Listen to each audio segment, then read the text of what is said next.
across high passes and along rain-soaked roads.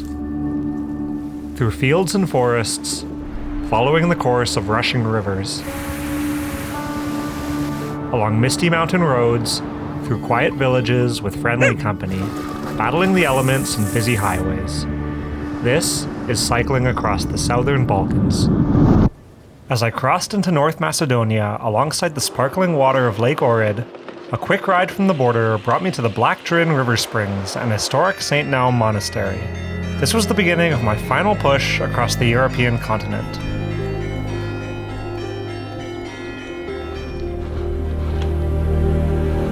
The mission for the late afternoon was to climb 900 meters up a pass through Galicica National Park toward Prevala Lake. I'd planned to cross and descend down the other side, but after taking longer stops than planned during the day, and with dusk closing in still shy of the pass, I opted for an unplanned camp, looking back out over Lake Ohrid.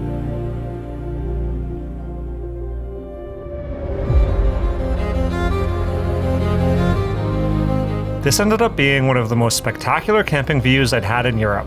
Lights of the lakeside cities sparkled through the night under a brilliant moon, and sunrise brought bright beams of color to the hills, as incoming storms swept brief rainbows and ripples of light across the water.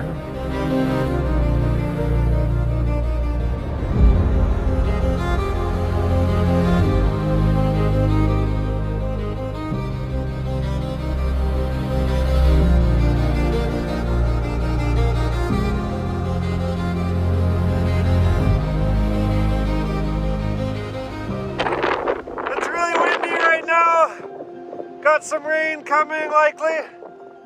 Definitely some rain coming. But the view is magnificent. There's Bulgaria down there. There's the lake. There's the town of Ohrid down on the other side.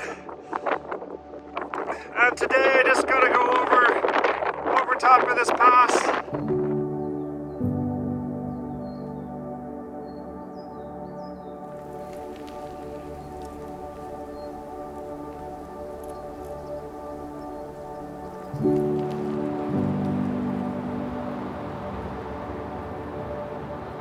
Emerging from the trees onto the exposed hillside road leading up to the pass, intense winds blew as I cycled past slowly melting snowdrifts. The last remainder of winter, here up high at 1,600 meters.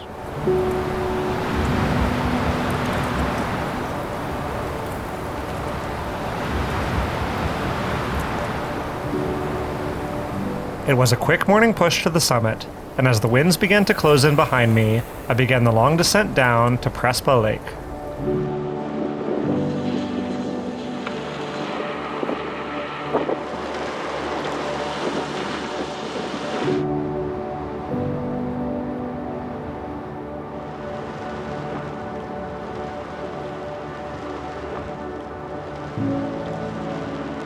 Brief blue skies brought a spark of hope for the weather, but long switchbacks led once more to rain, and arriving at the lakeside, I sought shelter in the abandoned Hotel Europa.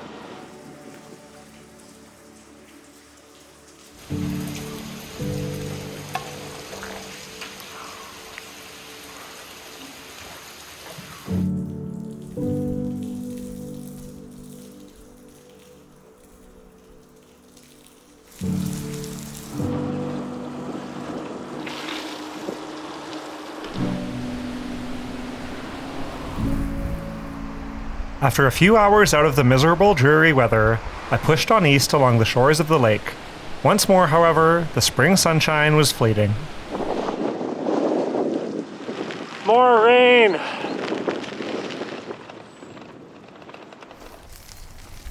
Just one last small pass led through forest en route to Bitola, but this time the weather turned far more serious. It got really dark. Hopefully I don't get struck by lightning. Oh, it's damn hailing now.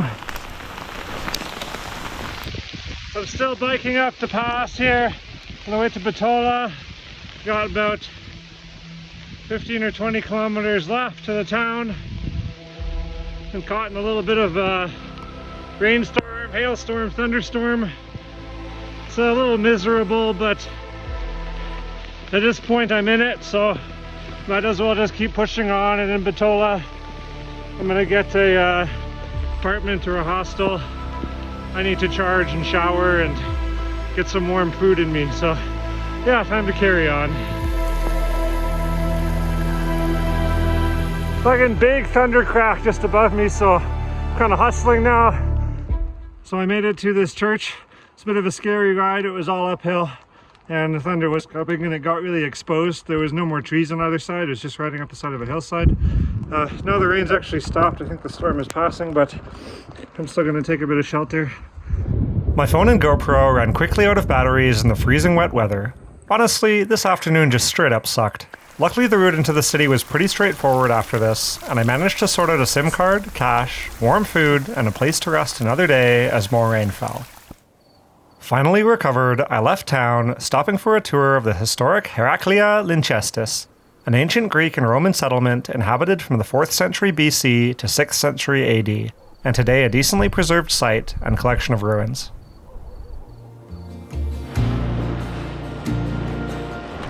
Well, Kamut just tried to route me onto a paved road, which is really just a super muddy, potholey farm road for like 10 plus kilometers, so I'm turning around.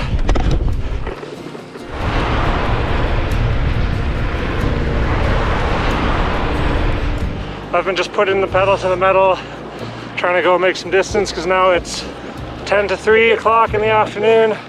The sun sets at 5 to 7, so it gives me 4 hours. And I want to make 70 clicks today. On quiet secondary roads, I pushed on through the Pelagonia Plain, the breadbasket of Macedonia, and also one of its most important dairy-producing regions. Sometimes this is just the way of bicycle touring, a race through plain countryside between patchwork fields on the way to the next climb. Climbing up the big pass after Prelep to 1,000 meters. This is like the one moment there hasn't been massive trucks passing me within a foot or two.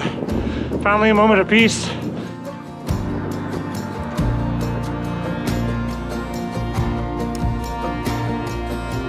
This busy highway climb to 1,000 meters was by far the most practical way to carry on east, and despite the traffic, I was soon enough at the summit and ready to reap the rewards. Descent time, woohoo!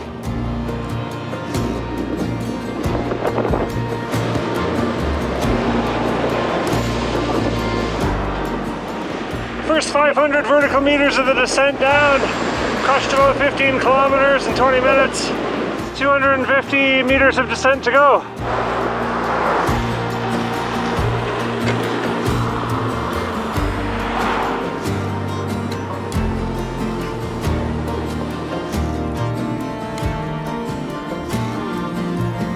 As I alternated between freewheeling and easy pedaling, the smooth tarmac of the highway became gentler in its descent as I entered into canyons between evening sunlit mountains, endlessly smiling.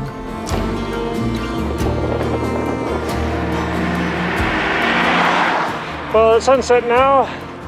I'm now off the A1. This should be nice and quiet. Another 10 kilometers of peaceful evening pedaling brought me through Macedonia's wine country and into the city of Kavadarci. After a quick meal, I rode back up out of town to a perfect monastery camp spot, looking out over the countryside.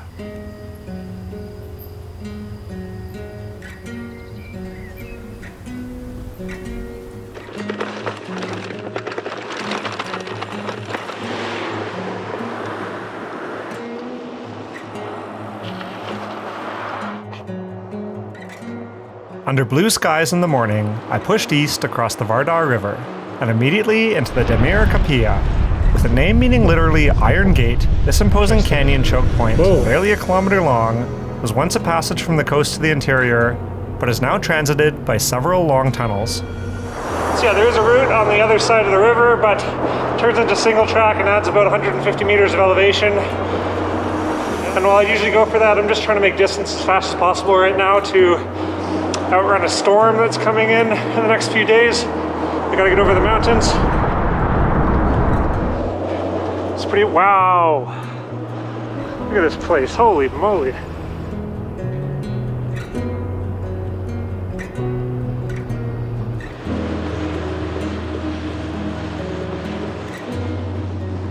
A Emerging out onto quiet roadway along the Vardar River, I seemed to have the entire roadway and valley to myself. I was already more than 2/3 of the way across North Macedonia, riding quickly east, but still appreciating these quiet places and landscapes that I was traversing by two wheels.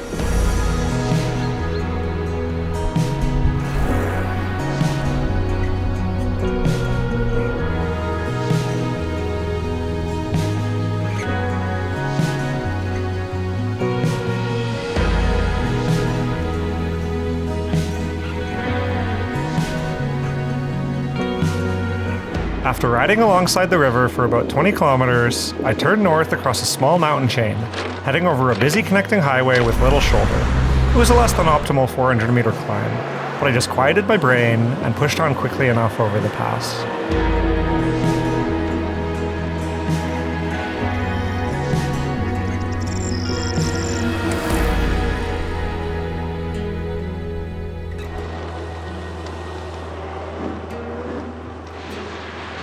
With another brilliant sunset illuminating the landscape, the border with Bulgaria was in striking distance, and on the far horizon lay a silhouette of the mountain pass I'd be crossing the next day. Last few kilometers in Macedonia. Pushing on into the evening, I wanted to get the border crossing done and a little ways into Bulgaria in the dark.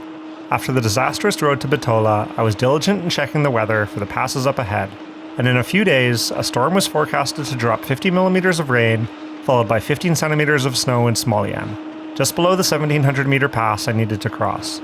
This was not a storm I was willing to risk getting caught in that high up. My first Bulgarian morning brought clear skies and pleasant temperatures, perfect weather to begin a long climb into the mountains. So I've been on this road for about an hour since the last village. Haven't seen any cars yet. That's the first traffic. Hi. Sorry for spooking you, bud. Definitely rush hour out here.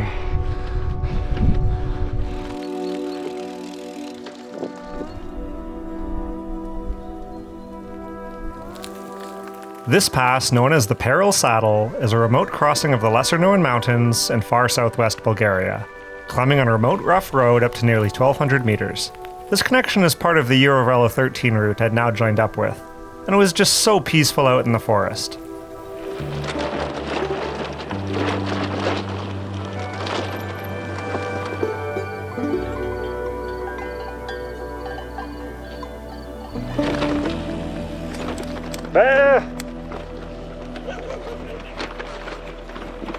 Despite my race against the weather, this was still a pass I'd wanted to cross for a while. However, it soon became clear why there was no traffic on the road.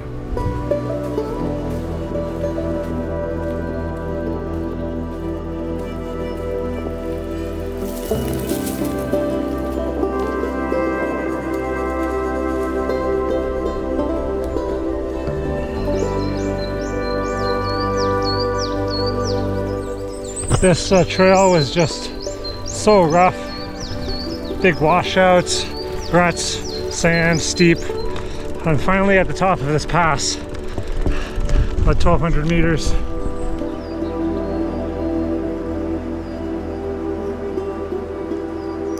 Exhausted from pushing uphill in the golden hour light, I finally began the descent down the east side of the pass, bumping down rough gravel through small pockets of civilization.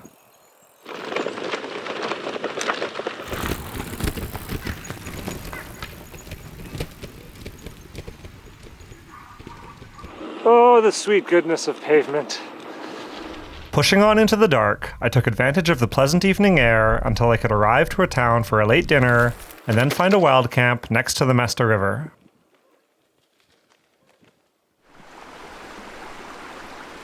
Awaking next to this lively river, the famed Rhodopean mountains of southern Bulgaria were calling, and I set off on winding roads into spectacular forests and rolling foothills.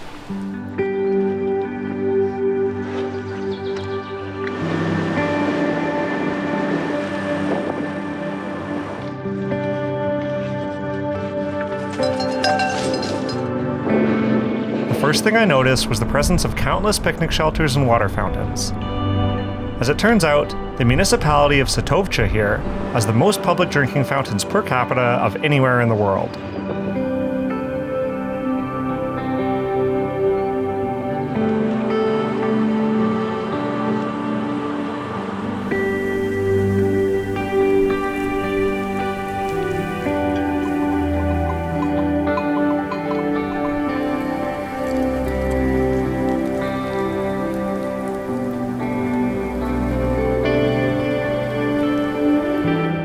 by locals as an act of savap, a good deed performed often in memory of deceased relatives or friends.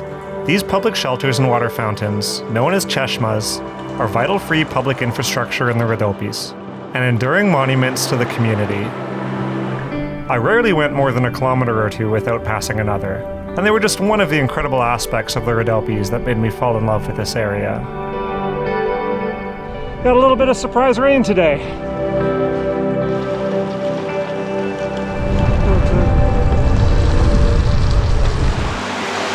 Well, it seems like this is going to be my afternoon now.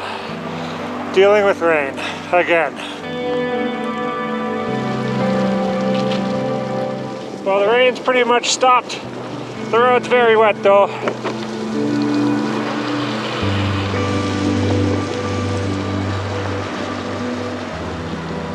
Ooh, oh, wow. Wow, look at this. Beautiful. So this might be the nicest picnic shelter yet. Nice long table. You got the designated fireplace. And why have one when you can have four?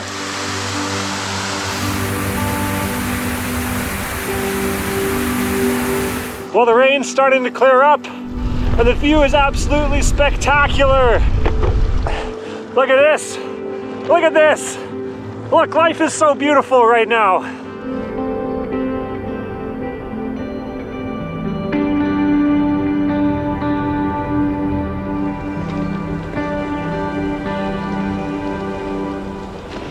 So it was a nice little break from the rain for a while. I thought the clouds were going to break some more and it was going to be sunny, but it turns out it just started raining again. I managed to make it to a town where I found a nice market, so I stocked up on food. It's about 15 minutes to sunset, so I'm hoping that I can just cruise until I find a nice shelter and hang out there for the night.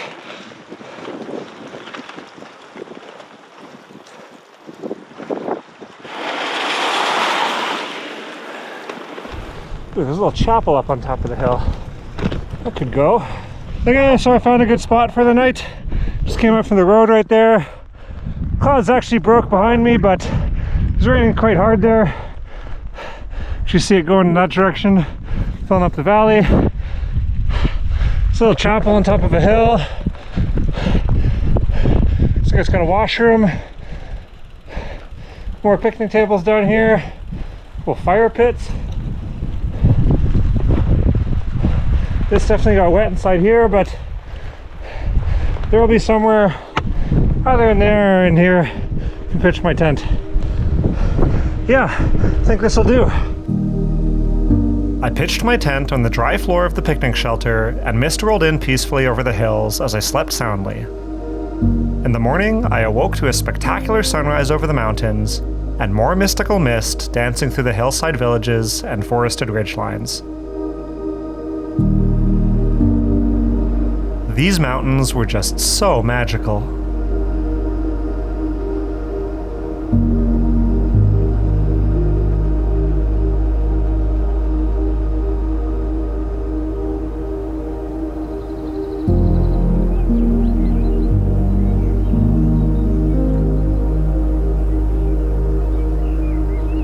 Another spectacular day awaited me as I headed for the highest pass of my European journey. But first, I got to enjoy a freewheel down from the hilltop, heading downstream along the Vacha river.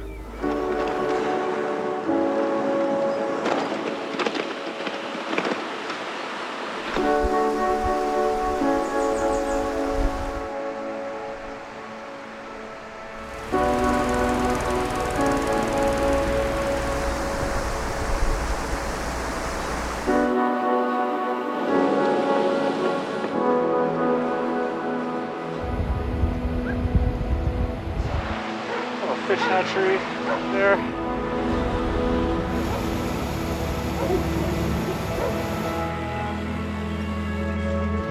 Turning uphill, I began to climb steadily up alongside the Shirokalaksha river, beginning the 1,000-meter ascent up to 1,700 meters. Passing through the town of Shirokalaksha, I marveled at the architecture of the traditional Rhodopean houses, as well as statues of this region's significant folk musical history.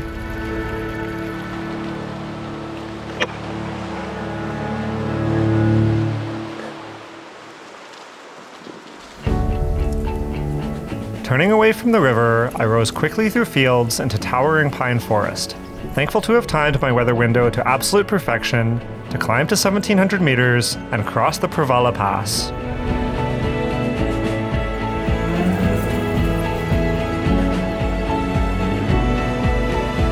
Pass fresh water. Taste test.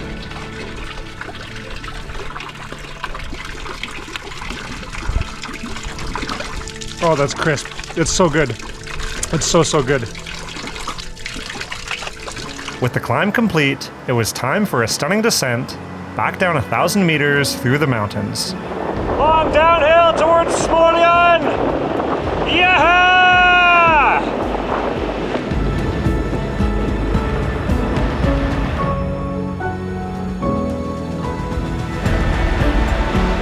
The town of Smolyan, with a population of about 30,000, lies mainly between 800 and 1,100 meters. Constrained by the valley of the Cherna River, this town stretches more than 10 kilometers. Racing down the main road, I passed quickly through its neighborhoods, until I found myself back down in the valley bottom, amongst smaller villages and on relatively peaceful roads through idyllic countryside.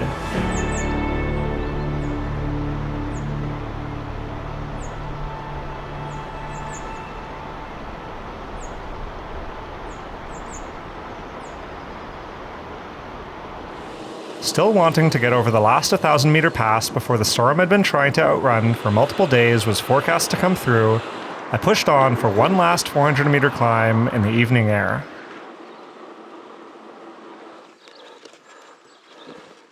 The road was still and peaceful, and a brilliant golden light illuminated the trees as I neared the summit.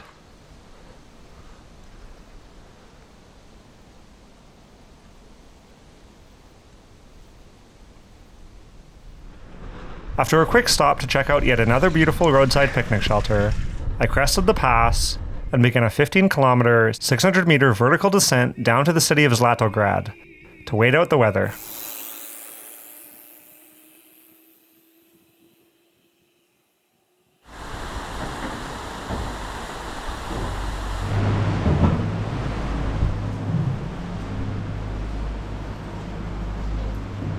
Having taken a full day off resting and waiting out the worst of the weather, I set off once more under cloudy skies, through the smaller foothills of the Rhodope mountains, alive with lush color from the rains.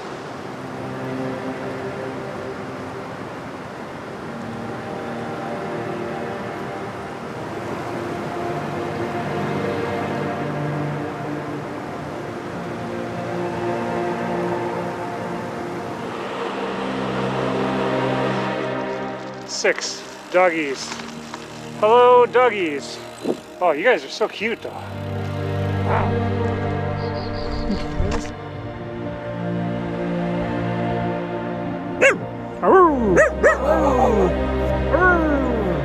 It's really a lot of doggies today. It's 5 doggies.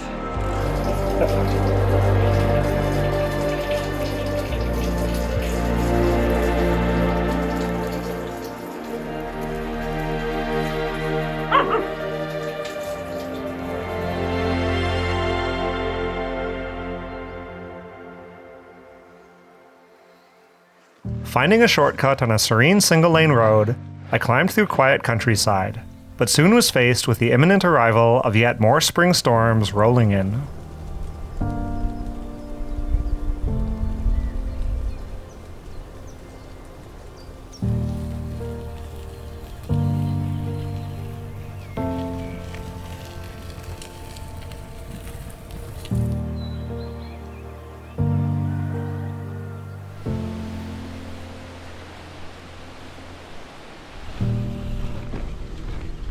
Hello, Mrs. Cow.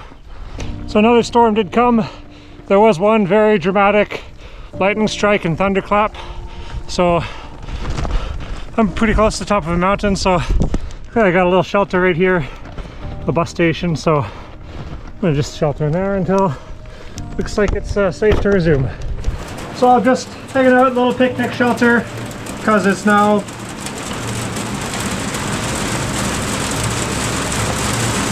I was gonna say raining, but yeah, it just, as I spoke, started pelting down hail pellets. That's exciting. There's a bunch of lightning, so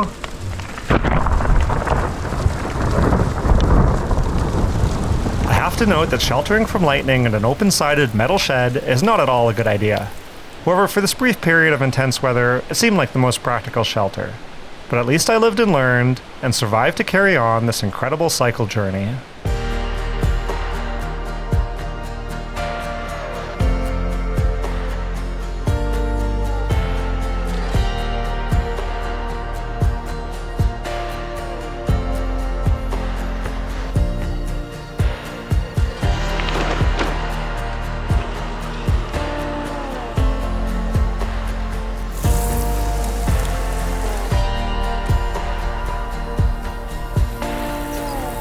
This puppy season was filled with adorable roadside friends.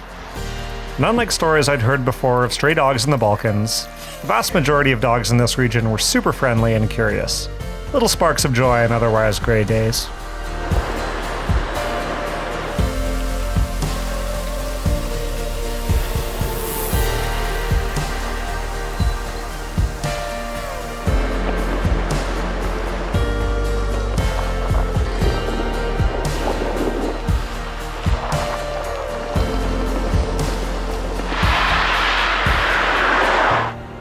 Emerging from the back roads back briefly onto highway, I rejoined the course of the Varbitsa River, which began back in Zlatograd. The regions east of this river constitute the eastern Rhodope Mountains, marked by significantly lower peaks and a much smaller area than the west. After a dinner stop in the city of Kardzhali, I pushed on under more drizzly skies, simply riding east until sunset.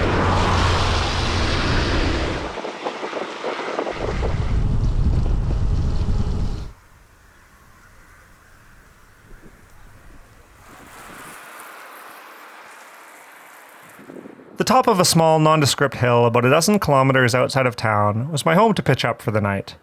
Rising to more gray skies, I set out on slow, meandering roads through farmed foothills on a mission out of the Rhodopes and towards the lowlands of the Upper Thracian Plain.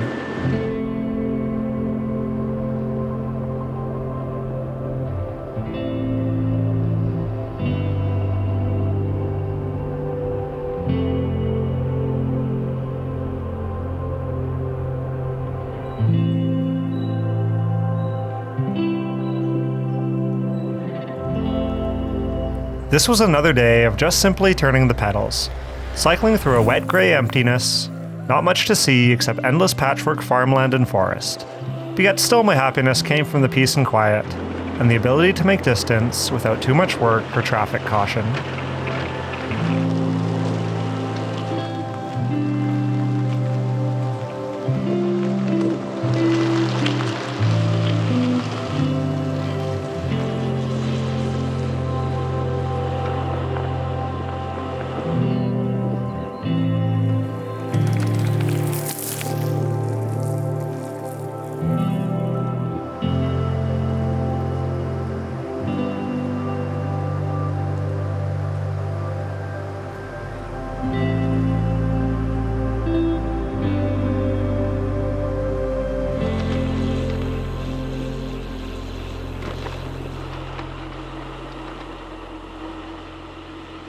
Sad to be leaving the mountains behind, I cycled across the 16th century old Mustafa Pasha stone arch bridge into the city of Svilengrad, right next to the borders of Greece and Turkey. The river Maritsa, which was flowing below, is the main drainage of southern Bulgaria, and indeed of 80% of the entire Rhodope Mountains. Every little creek and river I'd crossed or followed the last few days was now flowing down once again below me. Another quick dinner stop in town, and I rode about a kilometer back out to a lovely little wild camp next to the river.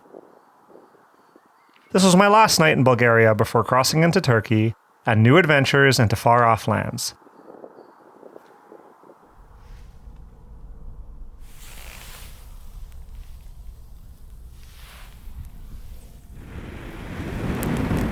I had a cozy little campfire to sit next to before drifting off to sleep. Although I should have anticipated this based on the weather of the last few days, little did I know the surprise that awaited me in the morning.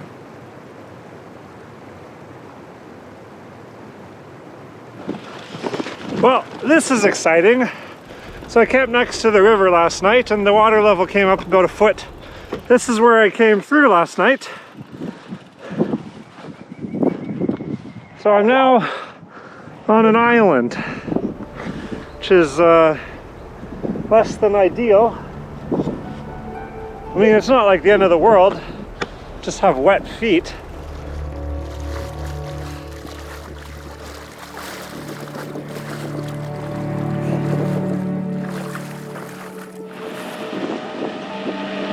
Downhill towards Turkey! Yeah!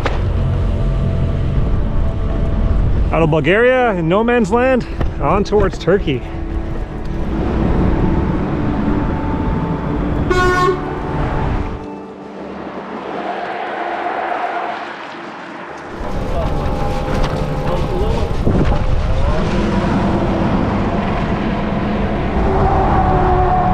Through the endless farms and fields of eastern Thrace, I raced down the D100 highway through Turkey, in the direction of Istanbul. While alternative country roads existed, I'd heard they were often full of protective dogs, and the highways in Turkey in general have great paved shoulders, perfect for putting the distance in. In the city of Luleburgaz, I arrived to one of the most iconic spots for bicycle travelers heading from Europe to Istanbul and beyond.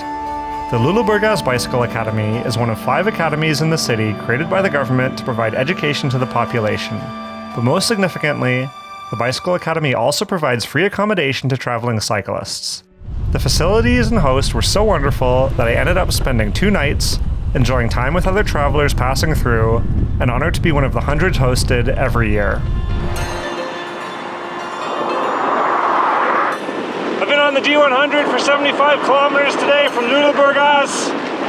It's been mostly just a lot of traffic and industrial areas, not that pleasant.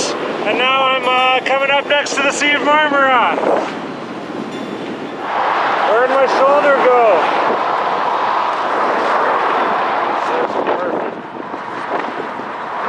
So far since entering the D100 along the Marmara coast, the road's been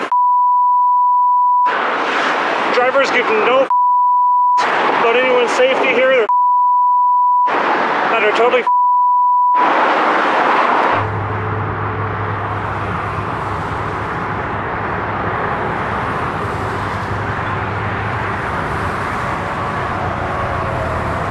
So yeah, I left the D100 at Svilengrad after getting shoved into the guardrail from the wind of a bus that passed within a few inches of me.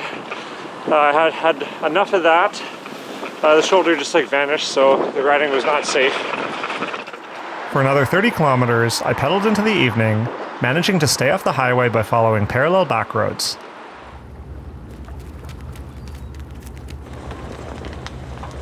The sprawl of Istanbul is massive, and I was already considered to be in the city, with yet another 60 kilometers to cycle to the historic city center.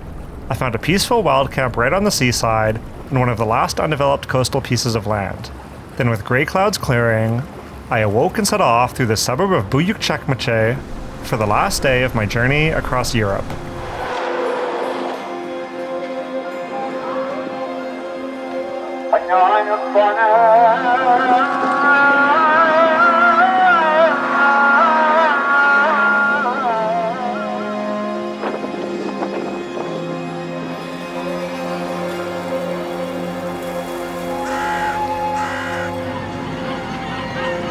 I found enough of a well-connected route into Istanbul. It was a chill ride, with the fear of high-speed traffic replaced by the simple need to dodge pedestrians on the bike paths.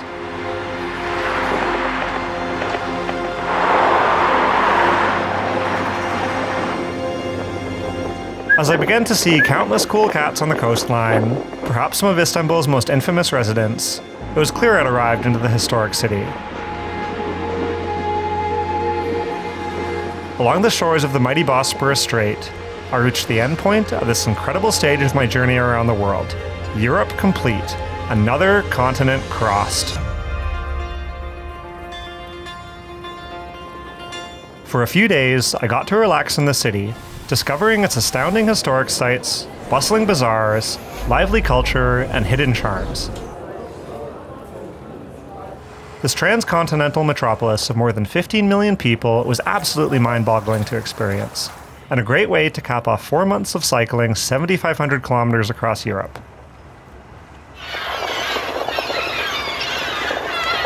Leaving my bike and camping gear with a trusted local mechanic, I flew back home for several weeks. Oh yeah, you may have noticed the blue rear tire I'd been riding. That's the puncture guard on my 40mm rear Schwalbe Marathon Plus tour. This is definitely well past the point that a bike tire should be ridden, but you know what? This is the only tire I ever had that never got a single flat.